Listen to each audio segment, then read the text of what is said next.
नमस्ते दोस्तों। आज हम बहुत ही इम्पोर्टेंट भाजकता विभाज्यता के नियम के बारे में बात करेंगे।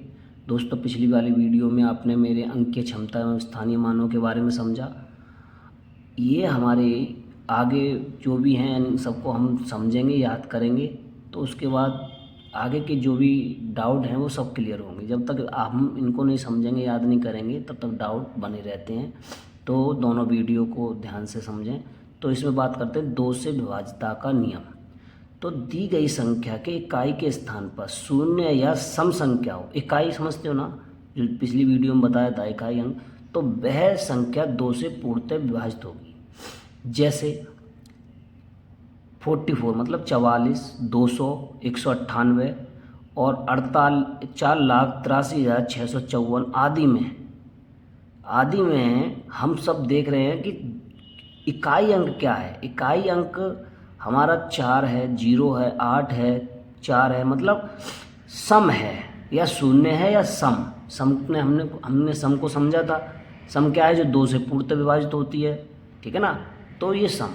अब तीन से विभाज्यता का नियम क्या कहता है कि दी गई संख्याओं के सभी अंकों का योग 3 से विभाजित हो जाता है तो वह संख्या 3 से पूर्णतः विभाजित होगी। जैसे कि अंकों का गया, और ये कितना 1338 है, तो इनमें अंकों का योग 1, 3, 3, 8, इनको अंकों को जोड़ लिया तो अंक कितने हो गए? 15। 8 और 3 11 और 3 14 और 1 15। इस तरह से 15, और 15 में हमने क्या किया? भाग। तो भाग दे करके हमने देखा कितना आ रहा है? 5। तो मतलब भाग जा तो रहा है, भाग जाना चाहिए। तो अतः ये संख्या 3 से पूर्णतः विभाजित होगी। और वैसे आप पता नहीं कर सकते, वैसे ये संख्या अंत में इकाई अंक 8 है, ये 2 से भी विभाजित हो जाएगी और 3 से भी, ठीक है ना। इकाई अंक कितना है? 8, तो ये 2 से भी विभाजित हो जाएगी, ठीक है ना। अब बात करते हैं आगे 4 से विभाज्यता के नियम। 4 से विभाज्यता के नियम क्या कहता है कि दी गई संख्या के इकाई एवं धाई अंकों द्वारा बनी संख्या 4 से विभाजित होगी। अंतिम दोनों अंकों शून्य हो तो वह संख्या 4 से पूर्णतः विभाजित होगी। जैसे कि देखो, इसमें 15,436 में इकाई और धाई दोनों अंक कैसे हैं? 4 से, 4 निम 36, 4 से विभाजित है। या तो 0 आ जाए, देखो 2 0 हैं 600 में, तो ये भी 4 से, या 4 6 24, ये भी 4 से विभाजित होगी। तो ये संख्या पूर्णतः विभाजित होगी। अब बात करते हैं 5 से विभाज्यता के नियम। दी गई संख्या के इकाई का अंक 0 या 5 हो तो वह संख्या 5 से पूर्णतः विभक्त होगी। जैसे कि 1 2 5, 2 5 0, डॉट डॉट डॉट आदि। क्या? अब देखिए, इसमें कितना है? 5, इकाई अंक कितना है? 5, इसमें कितना है? 0, तो ये पूरी तरह से 5 से विभाजित होगी। अब 6 से विभाज्यता का नियम क्या है? तो दी गई संख्या 2 और 3 से पूर्णतः विभाजित हो तो वह संख्या 6 से भी विभाजित होगी। जैसे कि 1,45,926। अब देखिए, इसमें इकाई अंक कितना है? 6, तो ये 2 से तो पूर्णतः विभाजित होगी। अब क्या 3 से भी होगी? 3 के लिए हम क्या करते हैं? अंकों को जोड़ते हैं। तो 6 और 2 8 और 9 17 और 5 22 और 4 26 और 1 27, तो 3 के पाड़े में 27 आते हैं, तो ये 3 से विभाजित होगी। तो जब 2 और 3 से दोनों से हो रही है तो 6 से भी विभाजित होगी। अब बात करते हैं 7 से विभाज्यता के नियम। 7 से क्या कहते हैं कि दी गई संख्या के इकाई का अंक दोगुना करके शेष बची में से घटा देने पर प्राप्त संख्या 0 या 7 से विभाजित हो तो वह संख्या 7 से पूर्णतः विभाजित होगी। जैसे कि 2 4 2 9 मतलब 2,429 में इकाई का अंक कितना है? 9। अब इकाई का अंक 9 है। इससे पहले ये देख लीजिए कि ये क्या 2 से विभाजित है? नहीं है, 3 से है। 3 के लिए क्या बताया था? अंकों को जोड़ना, कि 9 2 11 और 4 15 और 17, तो आते ही नहीं है 3 के पाड़े में, तो इससे नहीं होगी। 4 से भी नहीं होगी, 5 से भी नहीं होगी। 5 के लिए क्या बताया था हमने नियम कि इकाई अंक 0 या 5 हो। 6 से भी नहीं होगी क्योंकि 2 और 3 से नहीं हुई। और 7 से देखने के लिए इकाई अंक को हमने क्या कह दिया? दोगुना, तो 18 हो गए। और शेष बची संख्या से घटा देते हैं, मतलब कितनी बची? 242।